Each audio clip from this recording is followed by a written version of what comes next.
Hello and welcome back to the channel. Today we're going to be doing a VOD review of the FNCS Trio Finals with Liquid 72 Hours, Cloakzy, and Tfue.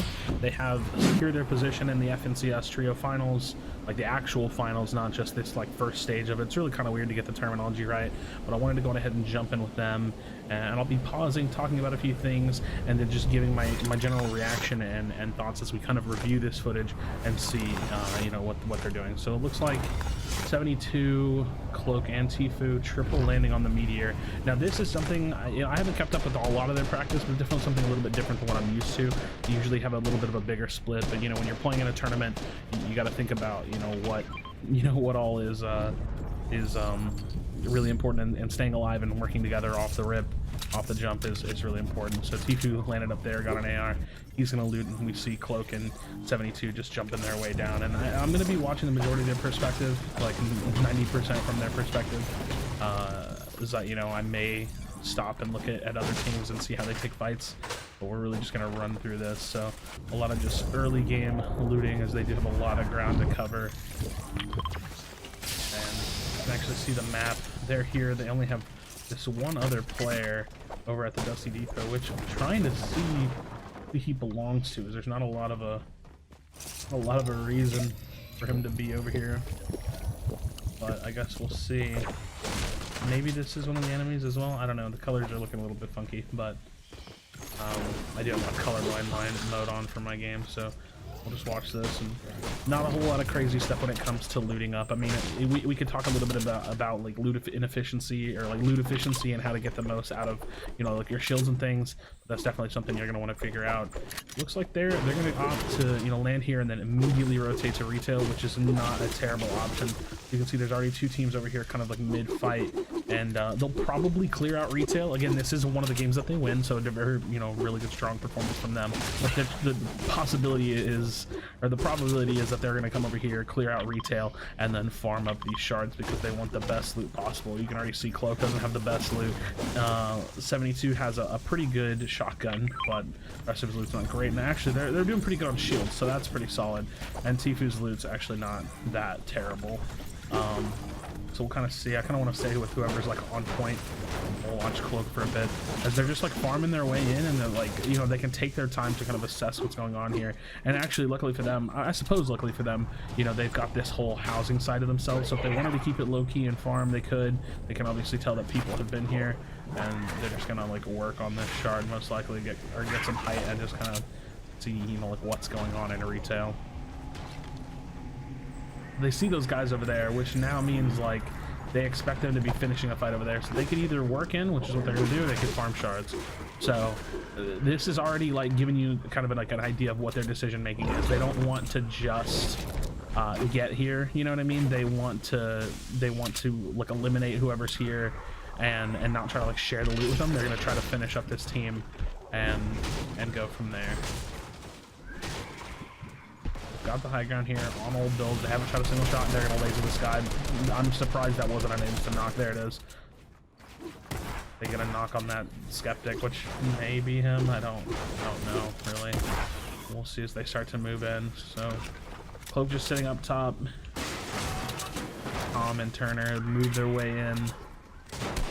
They kind of have an idea of where the enemy players are because the zombies are just kind of beating away at the walls and whatnot, so they expect that they're in that area.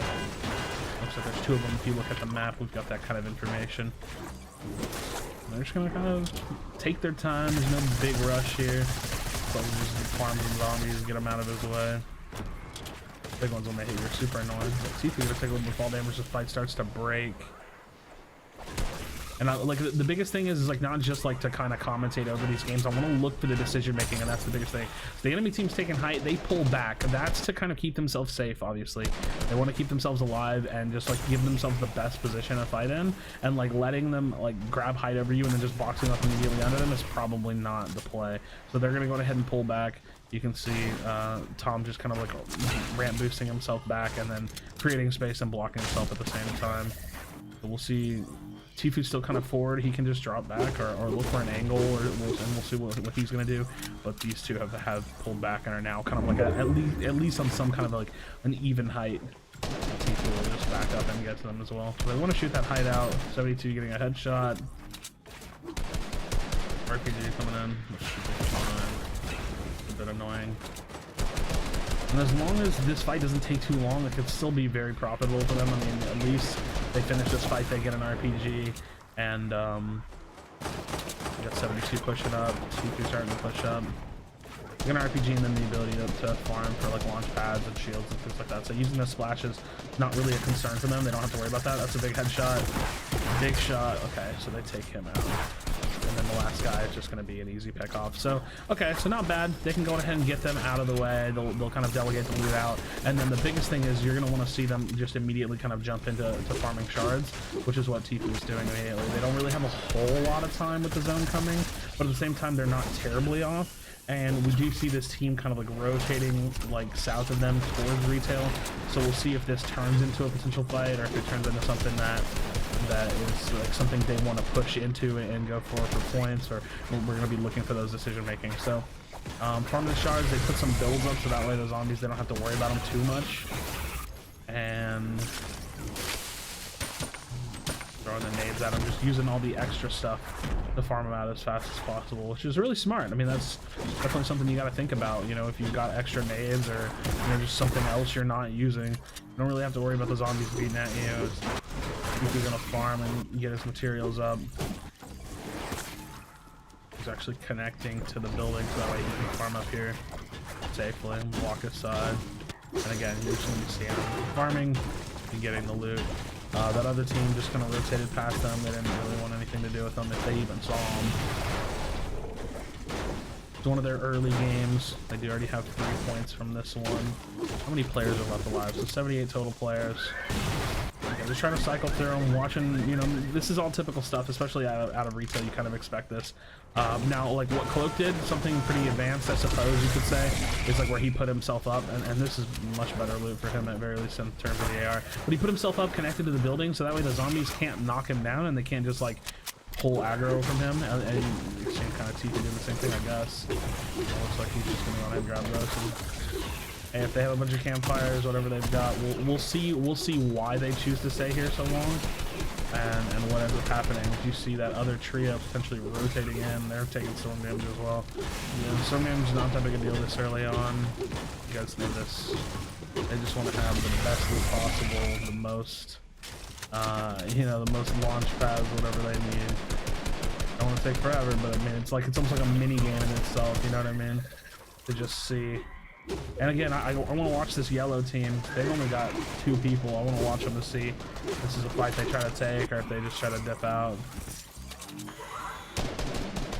Pop the chug. One of them, Tfue, can probably pop the med kit, and then they'll dip out of here.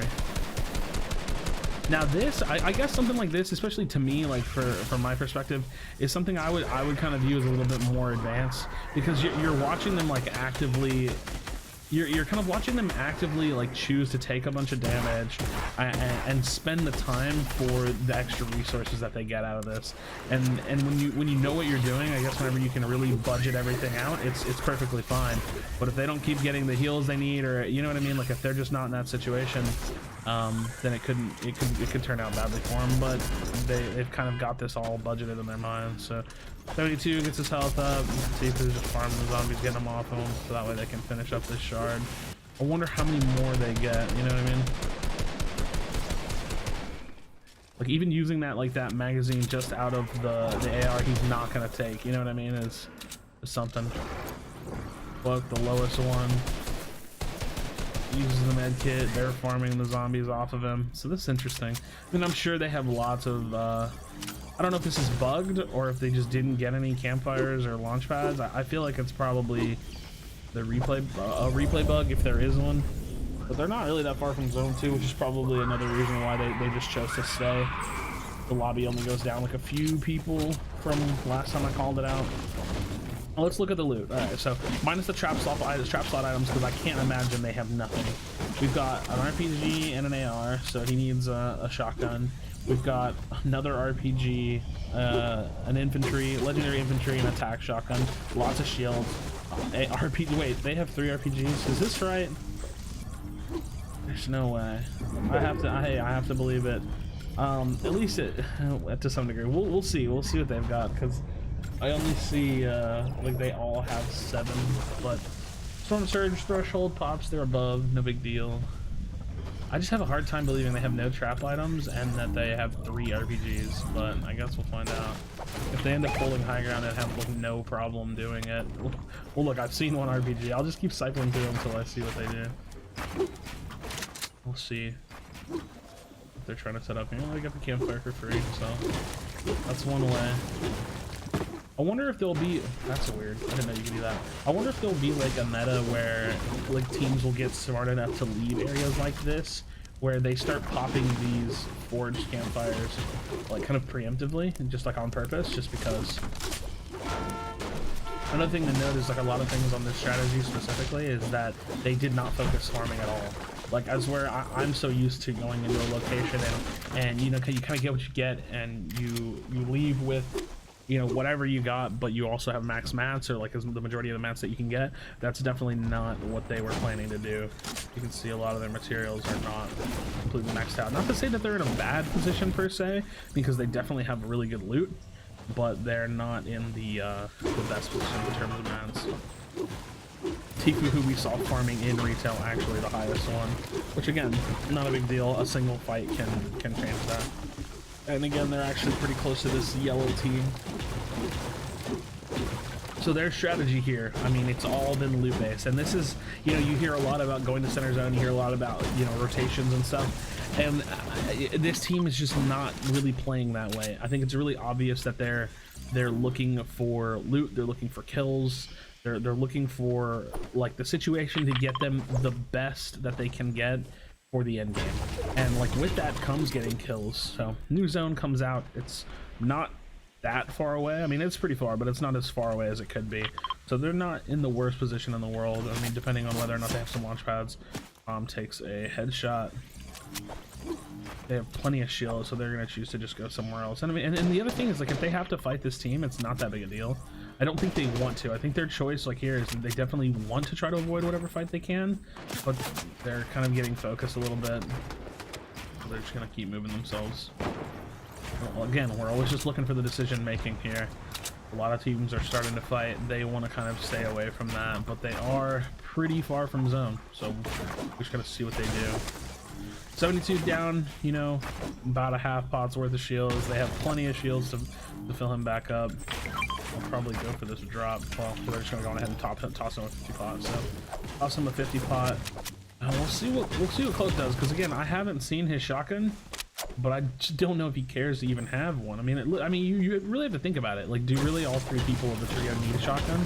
I mean, it's definitely comfortable, gives you the best situation to fight if you have to get up close, but at the same time, they've got you know, probably a bunch of launch pads. They have all these shields, and it just may not be a huge focus for him. I do know he at least has an RPG, but I'm assuming all of this is right, minus the trap slot items, because, like I said, obviously they just used a launch pad. So, okay, rotating around, they're not super focused on getting center zone. This is, again, something that they just don't really care about.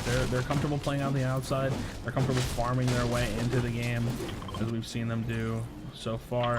And then they kind of get this, like, overarching like idea and image of where they could potentially go. I think I'm getting a really annoying audio bug just listening to the perpetual gliding wind sound, but hopefully that'll go away.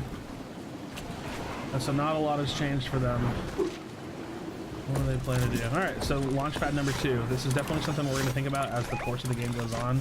They're going to take some shots here. Again, it's got so many shields that, yeah, it sucks and it's not fun, but at the same time, it's not the end of the world. As long as they land together, they can just re-shield back up. That might be worth using the chug. I mean, I don't know. He still has 350 pots. Which again, all of the loot might just be totally bugged, because I could have swore, unless they found an extra 50 pot, one of those belonged to 72 hours. But we'll see. Maybe they found another one. They're in zone now, and they're kind of starting to pressure a little bit. They're actually on low ground. We'll see how they take this fight. So RPG 1 coming out. Maybe they just use that to get a position.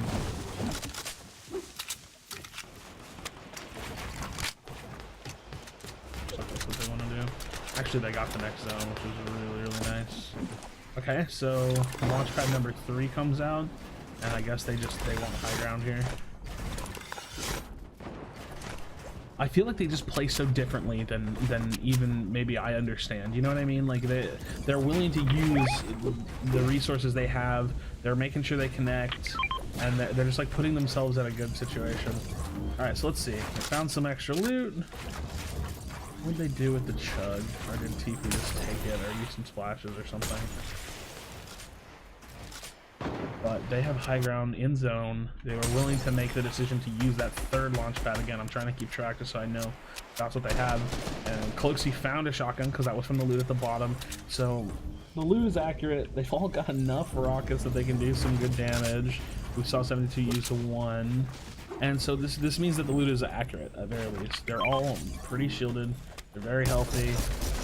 Tfue maybe getting a little bit aggressive on some people. We'll see what they want to do. But again, that decision to just like use the launch pad to get high ground is it's something I guess you can only do if you have a lot of launch pads. And I really wish I had the full info here to see what they have right now, because I just don't. But we know that they wanted the high ground, and they got it, and they're in zone, and so they're chilling. Really not much more to think about than that. So definitely, I mean, I guess there's something to think about it in terms of saying like, hey, do you have a bunch of launch pads? You don't really want to carry the launch pads into late game with you too long because they're just dangerous to use. And although they only have 2 shockwaves and a trio, it's still reading they're above this damage threshold, and we know that they're willing to use the launch pads to get the height. So something to think about in terms of how to apply this to your own game. So we're gonna cycle around and see what they're shooting at. Tfue finds some guys in the air, finds a huge couple of hits, so you know, more now than ever they're probably fine from Storm Surge. There might be a few people that aren't, but the lobby thins around them. They're from 78 players down to 54, and no real issues with them. They've taken some damage. Again, they had so many shields from retail. Triple RPGs. That's, you know, that's something. Not super successful, but geez, really annoying at very least, you could say that. And you have to think the guy on low ground is calling it out, like, what the hell, I just got shot by 3 RPGs. Alright, so they're not terribly far from zone. Not really. What are we shooting at, Tfue? He loves this little, like, triangle edit thing. Some shots out on the edge. This is just kind of their play style. I wonder how long they stay here. 72 probably calling that out. Yep, getting a mark on it. So that's just a potential kill. You never know, you know. Just takes one good shot. They're willing to use the rockets. I wonder what the call is there. You know, like I wonder why they use the rockets out on the edge, if not just to pressure and see if they can find some kills. But with this high ground, I'm assuming they've got more launches. There's the kill.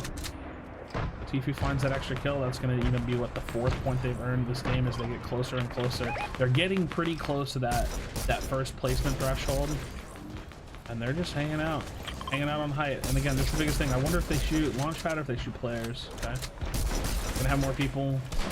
Tom's kind of finding the other shots. Keep themselves blocked off from potential damage. So got hit or tagged to some degree, but they're just looking for shots. We'll watch as the zone closes in on them what they choose to do. Cloak finds that the old chug. I suppose they were hanging on to it. Maybe they're just comfortable using their maps to get in. Again, they weren't very far. They're just being annoying. I think the goal here might be to shoot out the height. Potentially, if they did want to do that, they could shoot like a couple rockets. Yeah, they don't want to shoot it out too high up. So they're going to shoot out the height. Yep, they want to shoot out the height, and they'll probably just instantly start building over or build up. A little hard to tell. Okay, so they already are. Yeah. So they're just contesting the height at this point. So that's really the key takeaway here. They want to make sure that they got themselves on height. 8,400, 93 builds. The maps aren't perfect, but they're pretty high for their objective, and the objective is really just to hold on height. And you can see them going up a little bit higher. So what do we got? We still have, you know, what, 5, 6, 7 7 rockets total in play as they're going to be holding height, and this is really kind of the key thing. They had the extra shields, they had the launch pads to get them, and they have more, obviously, the launch pads to get them where they wanted to be. Cloak picks up 2 more launch pads that were handed over to him, and they just keep height. They control the kind of like the airspace, you know. That's really like the key thing. Okay, someone grabs height above them. We'll see how they decide to contest this. Do they just knock him out? Yeah, they do. That player falls down. Yeah, they just hold height. We'll see if they can find some shots or if they just want to. Okay. So that's a launch from Liquid 72. Where does he go? You want to try to get ahead of it? Where's he go? Does he just connect back to him? Just playing very aggro. He's under them, but still very close. That'll be something you'll always see from the very top tier teams, really sticking together. Cloak takes a launch. I'm not sure if that was placed, but we're on like launch like 3 or 4 at this point. He's just gonna come back up with them, and we'll look at the mats again. Still pretty good, not bad. 1 more rocket from 72, 3, and then 1. A total of 5 rockets. They've just been playing high ground the whole time. I mean, ever since they set up for it, they have kept it. Whether that was using the rockets to get the other, you know, the contested height down, to force them down, or if it was using launch pads to get up there. That's been kind of like the point of this game the whole time. 72 falls. He's just going to launch pad himself back. He's probably going to come over here. That's pretty crazy. And he's just going to build himself back up, splash himself back to health. And they're raining high ground. I mean, it almost seems so simple, doesn't it? You know, to watch them starting to slay out now, but they've just had the high ground the whole time, and it speaks, you know, it speaks volumes to not only the decision making of the team, but the ability to set themselves up for this by going retail and knowing that they could use the resources they had to make this happen. You know, 300, 400, and you know, like 450 mats remain. They're just finishing off kills. I mean, we can get a lot of kills. Okay, rocket contesting high ground supposedly, or apparently. 1 rocket left from Cloak. And now they're starting to drop down and box fight on people using their teamwork. And there's really just not a lot they can do. The enemies can do. All 3 of them left alive, and it's going to be 12 total alive. 2372 Cloak all still on height. Alright, so they're all out of rockets now, but they still have height, and they have, what, 2 combats and attack. Tfue just sitting really high up, but he's the only thing he's got is the attack. Drops down to 10 players left alive. The builds are starting to lessen a little bit, but at this point I think it just doesn't really matter. Doesn't really matter. They still have shotguns. Give him some impulses. Maybe he wants to send himself lower. I think he didn't mean to grab that. Yeah, there we go. Send himself lower. One of them launch padded, but it doesn't matter. He probably bumped his head immediately. You start seeing him fight on the low ground. Tfue trying to launch people out in the zone. That's what he's taking it for. And as it's actually coming up this hill, there's really just not a whole lot they can do, but they go ahead and drop down and finish up the kills. So a pretty insane game. And again, I think the key takeaways from me, because actually reviewing a lot of this, there's really not a lot to say. It becomes very, very obvious what they're doing. I think the key takeaways for me is the fact that they were able to like smartly understand their rotation out of retail. They're not landing directly in it, so it's like a little bit less of a risk, I suppose, for them. They're comfortable landing at the Meteor and at the factories, but their key objective, their whole goal, everything they're looking to do is get what they need from retail to make a situation like this happen. I have no idea how many launch pads they have. I have no idea how many times they had to reshield, but ever since they got themselves close to the Shifty shafts, they wanted the high ground and they knew they were going to hold it the whole game, and that's exactly what they did. I mean, sure, the RPGs helped, but I don't even think that's necessary, really. I mean, with, you know, amazing players that have, you know, kind of the aim that they have, but they still had more launch pads at the end, and anytime one of them fell down, if it was like, you know, not worth to just use your mats to build back up, they would just launch pad back up. So really the key takeaway. So hopefully you guys enjoyed this. I mean, really it was a lot of reactionary commentary to kind of just watch them play and hold the height, but it's pretty impressive to see what they're able to do. I mean, having the infantry in the combat definitely helps when you're sitting up there as well. And really, they didn't even do a lot with the rockets. I'd say the biggest thing with the RPG that they were able to accomplish is just contesting the opposite high ground and making sure that they were able to hold themselves up there and just keep people kind of beneath them. When they're tunneling, when they're rotating, keep the rocket pressure down, and then eventually just, you know, finish people off with the shotguns in hand. So thanks for checking out this video. I hope you like this kind of content. I'm gonna try to do these a little bit more and more. They're a little daunting for me, mainly because the replay mode kind of sucks, but it's fun to do, and hopefully I can always find an objective and find like the main thing that I wanted to use as the takeaway, and a way to kind of bring it to you guys, and hopefully we can all apply it to our game. Thanks for checking this out. I appreciate it, and I'll see you on the next one. Do you feel your bones start shake? Do you feel the earthquake? Do you feel the fire inside of me? Do you see the sparks that I'm setting free? Does the beat take you over? You just can't.